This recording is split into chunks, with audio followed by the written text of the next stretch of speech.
23 years in the same place, focused on the same great charity. What is it? You'll find out coming up next on Carolina People.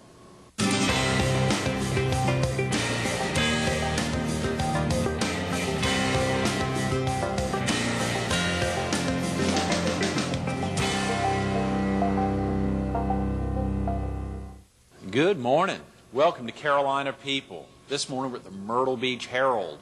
We're focused on the 23rd annual Jack Monroe Horseback Ride-a-thon to benefit the American Heart Association. We're visiting with Tammy Eaves, the Senior Regional Director. Good morning, Tammy. Good morning, Greg. Thank you so much for coming in. Thank you for inviting me. It is so exciting. I think we're now exactly a week away from when all these folks are going to be rolling into town to Lakewood Camp and Resort. What, you're expecting more than 1,000 horses this year? Yeah, we're expecting somewhere between 1,200 and 1,500. Have about 1,200 now, but there could be several hundred that just show up and didn't pre-register. You are kidding. Yeah, we always prepare for that, so it's going to be a sellout crowd. Will this be the biggest ride ever? Yes, definitely. Even if we don't have any additional ones that sign up, we're already at the largest ride ever with the 1,200 we have registered. You mean today, a week before the event, you're already at the largest level? Already at the largest level. You are kidding. No, we're very excited about it. We have folks coming all the way from Wisconsin this year. Normally it's been mostly the Southeast, Kentucky, Tennessee, Virginia, North Carolina, South Carolina, but this year we have folks coming from Rhode Island, Wisconsin, Alabama, just, all over the place. So Rhode Island's a heck of a trip, Tammy. Yeah, I know, and bringing horses with you, too. So it's not like you're just bringing the family down. You're bringing all the horses in a big horse trailer. Right. These folks must be exhausted after trips like that. And yes. As I understand it, the horses get pretty tired as well. That's right. That's right. When folks roll in, not only are they exhausted, but their horses are exhausted and, ready for a place to get out and roam around a little bit. So it's quite an ordeal, particularly for some of these people and horses that haven't traveled, that much before. Mm-hmm. So many of our viewers in the PD in southeastern North Carolina probably wait till the last minute to commit to events like this because they know they can travel into the beach so easily. Right. Oftentimes they can get hotel rooms so easily. There's so many hotels. But when you're bringing a horse down, right. it's a little different ordeal. Pulling a motorcycle down is even a big deal, but pulling a horse trailer is huge. Yes, it definitely is. And the other thing about pulling the horse trailer, when you get here, you have to have a place for the horses. It's not like you can just call up or ride down Ocean Boulevard if you see a vacancy sign, pull in. And the way our event is at this point, we're almost at a sold-out crowd already. So I wouldn't advise anybody to come without calling at this point because, we may get to the point where we have to turn people away. And we wouldn't want people to drive for hours and hours and then get here and not have a place for themselves and their horses to stay. Tammy, you mentioned give us a call. What's the number? If a viewer's tuning in right now or needed to get to work or obviously get off to school, what's the best number to call? 843-626-3939. 843-626-3939. Do you all have a website as well? Yes, horsebackbeachride.com. Okay. And you can register online. So if somebody's listening right now, they could go online and register and pay by credit card right over the internet. Well, obviously, if y'all are getting pretty close to the max here, do y'all check the website pretty regularly? Yes, daily. Okay, great. And if someone was to call right now, obviously it's 7:10, 7:15 in the morning. If someone's not in the office, could they leave a message there? Sure. Y'all are returning those quite a bit as well. Yes, we are. Particularly as as these last days progress, we know that we're getting close on our numbers, so we're following up with people really quickly and getting them registered. Tammy, when folks hear about events raising $150,000, $175,000, $200,000 for a charitable organization, they just think, all those numbers are almost unfathomable for a group as small as the Waccamaw Division of the American Heart Association. Y'all have been doing this year after year after year, though. Right. Now, we didn't start out making those kinds of money. The very first ride had 23 riders and made $2,000. So we've grown from that to last year we had over 1,000 riders and raised $158,000. Our goal this year is $175,000. I think we'll achieve it. And of course, even more recently, the American Heart Walk held October 16th out at Broadway at the beach. $200,000 Right. goal, and y'all at least passed by that. I saw last week in the Herald beating the $200,000 goal, which is very exciting. Very exciting. Of course, the ride begins on November 10th, so we don't even have a month in between those two events. But luckily, the money comes in, and we have a little bit of a staffing issue. We only have 3 full-time staff people, and of course, we're already tired when the walk ends, but we keep on going until we get through the horse ride. How do you get any sleep this week, Tammy, over the next 5 days getting ready for it? I know you're thinking constantly, there's more things to do. I got to get something finished. I mean, how do you go to bed at night? It's very difficult. It's very difficult. I probably sleep 4 to 5 hours a night, if that. Really?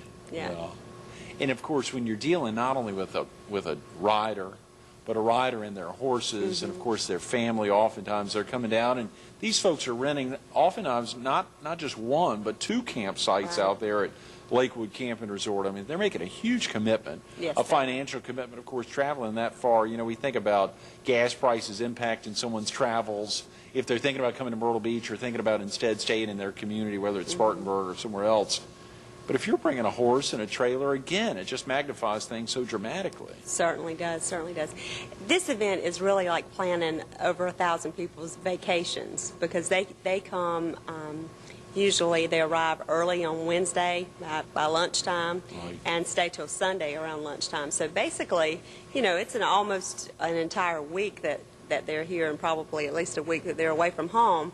So not only are we planning a fundraising event, but most of our events are just one day or just a few hours. This is a several-day event, and you know, each person wants the same campsite that they had last year, because they had it last year and it was great, so they want it again. And you've got all kinds of little issues that you don't have with heart walks and heart balls and things of that nature.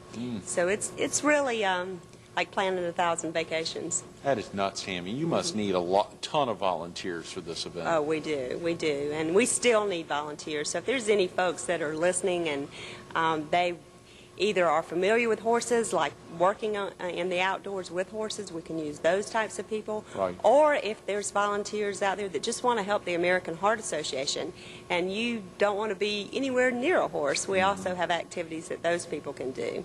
One of the things that we do is what we call registration, and you're actually inside at an event, and each person who registers for the event comes in, you check to see if they've paid everything that they needed, and then they get prizes based on how much money that they have raised. So that is something that all volunteers could help us with. And again, you don't have to be near a horse unless you choose to be near a horse, but yet you could help the American Heart Association. And we do registration for 4 days, and some of those days are 12-hour days. So we could use 40 or 50 people to help us through that process. You've got folks in registration, I think, on Thursday. You say Wednesday, Thursday, Friday, and Saturday. Saturday, right. And the ride actually occurs on Saturday. Right. The 20-mile Right. ride there on the ocean is occurring on Saturday. But, of course, as you say, this is really such a big event for folks the entire extended weekend. Yes, it is. It is. And folks want to go ahead and register early. They get program books, which gives them a schedule of events, as well as all the riders need a wristband in order to enter the beach. And so they want to go ahead and register so they can get those wristbands and start riding on the beach. Because they can ride on the beach Wednesday, Thursday, Friday, as well as Saturday and Sunday, just not the whole 20-mile ride. Right. It's a shortened ride. It's 5 miles really Wednesday, Thursday, and Friday, but Saturday and Sunday they can ride the full 20 miles. And, of course, part of the thrill in that aspect, in that regard, if one of the days it's terrible weather, Right. they will have at least gotten their horses out on the beach and can experience that thrill. That's right. That's right. That's a very important aspect. You know, you talk about those folks who love horses or folks who've worked with horses in the past, but also dramatic needs for folks who have no interest of getting near a horse. Right. You can take folks now. Will there be parking and other important needs for volunteers if they're coming out there, or is it just going to be a madhouse? Well, there'll be a lot of folks out there, but there is parking available. There's certain sections that are not campsites, and there are areas that people can park, and they may, when they get there, they'll have to stop at the security guard and ask if they're a volunteer where the best place is to park. Okay. And if a viewer was to call the office now, the 626-3939 number, would you all have a sign-in sheet, for instance, for certain times? If they could only say, let's say, I'm available Thursday from 10 to noon, or I'm available on Friday from 6 to 8 p.m., for instance. Would you have certain things during those times, either horse-friendly or not? Sure, we sure do, and we would prefer to know in advance, because we don't want to have 30 people show up at the same time and nobody show up at another time to work. So we would love for people to call us in advance and us talk through the process and find out what time is best for them as well as for us. Okay, what's the latest time someone could call you? Could they call you early next week? I mean, obviously, with folks starting to arrive next Wednesday, your office essentially down on Highway 501 is going to shut down. That's right. You'll all be out there? We will move out there Wednesday morning. So if folks are going to call, they need to call us at least by Tuesday. We will be checking our messages, though. Right. So and we can check our messages from remote locations. So if they should happen to call us on Thursday, we'll get those messages. What are the most critical needs, Tammy? Helping with registration is a very critical need, and that is, we'll have each one of the people who ride in the ride will actually come through this registration process, which takes about 5 minutes per rider. When you're talking 1,200 riders, that takes a lot of time. And then we also have other activities, like we have a parade. So if we've got some folks that aren't interested in registration but are really good at helping organize a parade, we will have a parade of horses as well as people who need to get lined up and given numbers. We judge the parade. There'll be judging of the floats. We'll have people from Legends in Concert and Tribute, and as well as the Rescue Squad and Santa Claus, all different kinds of people. It's really about an hour parade, big, nice parade. So we can use volunteers to help with that. We also have a karaoke contest where we will name the Ride-a-thon Idol, and that's really big. Last year, all the people who wanted to participate didn't get an opportunity to, and for 4 solid hours, people sang. So it was really 4 big. hours? 4 hours. So it's really big. So we have a lot of people coming from Nashville, Tennessee, too. So it should be a very good karaoke contest, not just a big one. That is incredible, Tammy. And of course, you've got a big costume contest. It's very popular out there. We have the costume contest. And each year we do different types of themes. This year is support our troops. So we expect to have a lot of patriotic themes, especially with Election Day as well. So now this is a huge fundraiser for the American Heart Association, but with riders coming in from all over the country, how are they raising funds to help? I know surely you've got some big bonuses for folks who raise funds. I think I saw there was a $1,000 cash prize for the top fundraiser, a chance to win a Gore trailer. Right, and we have great prizes. Gore actually is one of the top trailer manufacturers, and they donated a trailer that's valued at $10,000. Yeah, and so everybody that raises $1,000 will be in a drawing, and one of those people will win that $10,000 Gore trailer. Wow. And so we probably have about 18 people right now that are over that $1,000 mark, as well as there'll be a lot of people that just come in to the event and bring in additional income that'll make them be in that drawing as well. But that's a great prize. Last year was the first year we had that. We had about 14 or 15 people in it last year. We've already surpassed those numbers this year. So we hope to have about 25 names in that drawing. So. What are some of the ways that riders can raise funds? I mean, obviously for the Heart Walks, we hear about events like bake sales or CEO car washes, or lots of things that are done to raise funds. What are some of the ways they do it for the Ride-a-thon? Are they similar? Well, they can do some of those things. One of the things that is the most popular is selling ads. And, of course, we put together a fairly large program book. And even if you're back, say, in Tennessee and you sell some type of a horse product and you buy an ad in the program book, it's going to get distributed to about 3,000 equestrian people. So it's a very good venue for you to advertise in. So that's probably the #1 way people raise money is by selling ads. And we have ads all the way from a classified ad to business cards to a full page. And we're still wrapping up the process of getting that book. Every time we think we've got our last ad, somebody will call and say, I just sold 2 more pages. So we have a week to go, so we are yeah, it's tough to turn those away, even though they probably missed the deadline. They was did. the deadline last week? Or Yes, it was last week, but you know, when somebody calls you, until we get those books stapled together, we're still letting them go in there. These are really being produced by y'all, Tammy. Right, they are in-house. That's amazing. I don't know how y'all do all that. Of course, you know, we think of most chapters, obviously in South Carolina, Columbia and Greenville and Charleston and the upstate.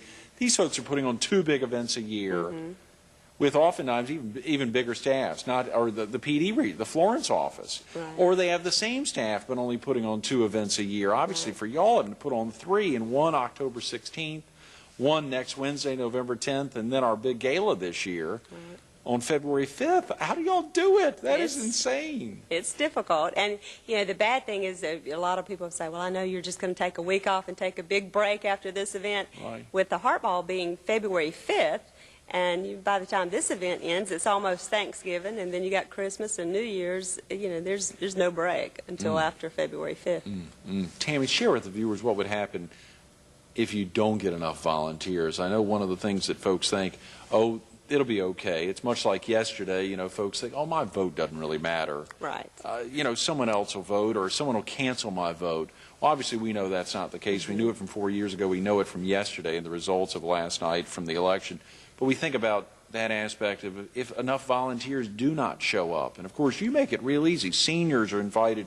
Youth are invited, not very young, because you've got, as you said, a lot of very folks, weary travelers who are traveling 14, 15 hours from Rhode Island or Wisconsin or other places. Right. They're worn out. Their horses are worn out. They want to get registered quick. But at the same time, folks can be gentle and make that process real easy for them. What'll happen if you don't get enough volunteers? Well, the registration process becomes gruesome. Like you said, people drove for 14 hours, and then they may have to stand in line for 2 hours just to pay us their money and to get their prizes. So by the time they get to us, they're a little bit aggravated because they had to stand in line so long. And then another big aspect of what we do is we have to check Coggins test on every horse. So if we have any people that are listening that are familiar with horses, we need volunteers for that too. And that involves inspecting every single horse that comes in the campground and comparing it to basically something called a Coggins report to make sure that the horse that they bring is actually the horse that they have the paperwork to bring with them, because they're crossing state lines and coming into South Carolina. They have to have that with them. That, when they first arrive at the gates, before they even enter the campground, that has to be done. And if a person does not bring the appropriate paperwork, they cannot come into the campground. But someone who's familiar with horses can help you administer those Coggins tests. Yes, but that can take, you know, a long time. Sometimes we'll have traffic backed up down 17 bypass. For quite a while trying to get into the campground. This is the 23rd annual event, Tammy. Of course, Lakewood Camping Resort, relatively new to allowing you all in. Ocean Lakes Family Campground before that, and for so many years here on the former Myrtle Beach Air Force Base. That's correct. But the Perry family and all the folks, the Bentons and others who've really opened up Lakewood Camping Resort to make that happen. These incredible RV parks, you know, we think about RV parks nationally, and of course these folks win large RV park national awards year after year. Ocean Lakes Family Campground. I mean, this is a big deal. These things, we're talking 1,000, 12, 1,300 sites. Right. It's incredible. And there's sites that are not accustomed to ever having a horse there, and so you can imagine how much cleanup there is when you have 1,200 horses in one spot. Right. And you know, when we enter that campground, it's clean, and when we leave it on Sunday, it has to be as clean as it was when we entered. So that's another huge process, is to keep every campsite as well as all the streets clean throughout the whole event.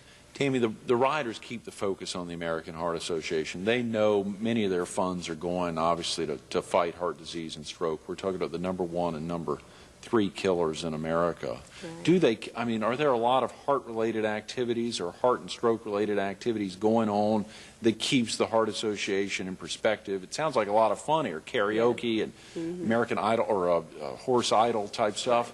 But how do you keep the Heart Association as the central focus of the 4 or 5 day event?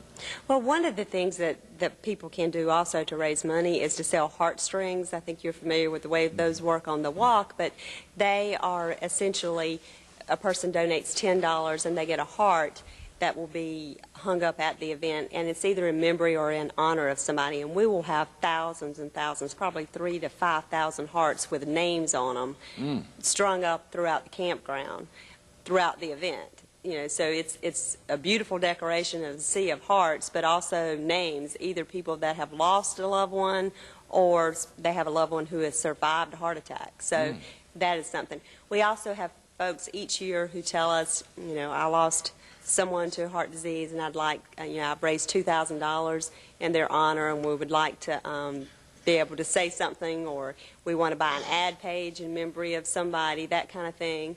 And we let them do things like that, make presentations of checks. You know, we have a special ceremony on Saturday evening, and we have a lot of people who talk about, you know, either their own heart problems or people that they've either lost or people that have survived heart disease in their family. It sounds like filling out 3,000 to 5,000 of these hearts. You really have to have a commitment to get some folks in to help you even do that, Tammy. Yes, we could use help today in our office through next Tuesday. Okay. Just filling out those hearts. You know, some days we go to the mailbox and there's 300, you know, those coupons that need to have 300 hearts basically with names written on them. Right. And that happens on a daily basis. Wow. And we also need people doing that throughout the event, because some folks won't turn them in early. They'll just wait and bring them with them. And then those names have to get written on and those hearts have to be strung at the event. So Tammy, it's quite an ordeal. It seems like a logistical nightmare. I mean, potential difficulties if you do not have enough volunteers. That aspect of obviously not being able to fill out all these hearts, the aspects of not being able to get enough folks registered quick enough. Right. There's a heck of a lot going on at this event. There is. It's a lot. But it's also a lot of fun. Yeah. So, you know, people that have never seen that many horses, I invite everybody to come out and look. If you don't want to come down into the campground and you feel like that might be too much trouble, go out on the beach and look. It is a beautiful, beautiful sight to see that many horses out riding on the beach. But if you want to get the feel of what maybe being in the Old West and seeing real life cowboys, I mean, these are real cowboys, you know, wearing the big Western hats and belt buckles and the cowboy boots, and, you know, just sitting around a campfire, eating those, you know, the kind of food that's your campfire food. It's just a really unique experience for you to see in Myrtle Beach. And, of course, to have this named in honor of Jack Monroe, who's been with you as a volunteer since the get-go. Yes, it was actually his creation. Wow, that's amazing. Of course, Jack, loved by so many, and, of course, this in honor of him this year, and Bill and Herman co-chairing this year's event. And, of course, yourself, Tammy, this is your 15th year with the American Heart Association. You've seen a heck of a lot of horses either here on the base at Ocean Lakes or, more importantly, recently at Lakewood. Right. Should certainly have, and be seeing a lot more in the next week. Yeah, that's right, in the next week. But you pointed out a very important point, that folks would come in today, tomorrow, Friday, even over this weekend to be in your office. Right. Don't have to travel to Lakewood. Don't have to worry about getting out in the weather, and just being there in your office on Highway 501 to fill out hearts, to help put the program books together. There's a lot of things that folks of all ages can do that. All ages. All okay, ages. Great. Tammy, when you think about those aspects of constantly getting volunteers out and having to man those volunteers, for you, the biggest inspiration that keeps you focused on making sure heart disease and stroke remains your #1 focus is probably what? Well, heart disease is certainly the #1 killer in my family. All of of both sides of my family have had either heart disease or stroke. So it's really one of those things that has touched my life, touched my family, and touched my heart. That's wonderful, Tammy. If there was one last thing you'd want to say to encourage folks who may be watching today, if you had 30 seconds to encourage folks to get out, what would be that most important point to encourage folks to get out over the next week to help you? This is one of the most unique experiences that you could get involved with in Horry County. So call us, 626-3939. Find out how you can volunteer. You will have a good time, and you will help save lives. That's great. Thanks so much for being with us this morning. Okay, thank you. Absolutely. Stay tuned to more Carolina People with Tammy Eaves coming up next.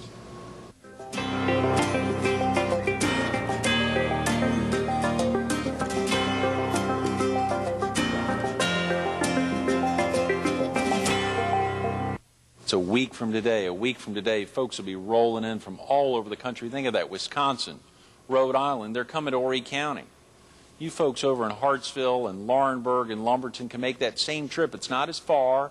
You can wait till next Wednesday. See what the weather's like. Myrtle Beach needs you down here.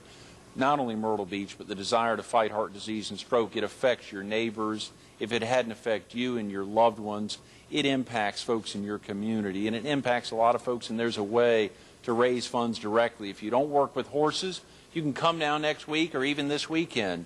Work in the office on Highway 501. The phone number is real simple, 843-626-3939. There's a website as well, horsebackbeachride.com. That's www.horsebackbeachride.com. But take the time to call the office. You think about carrots and apples down on the beach. That's not for you. That's for the horses. They need support. Buckets of water will be out there 20 miles, 10 miles up, 10 miles back. Can you imagine seeing 1,000+ horses out on the beach, and all the riders that love those horses that make trips from long distances? Make the time. Give them a call. Even if you can't be there next week, support the American Heart Association, 843-626-3939.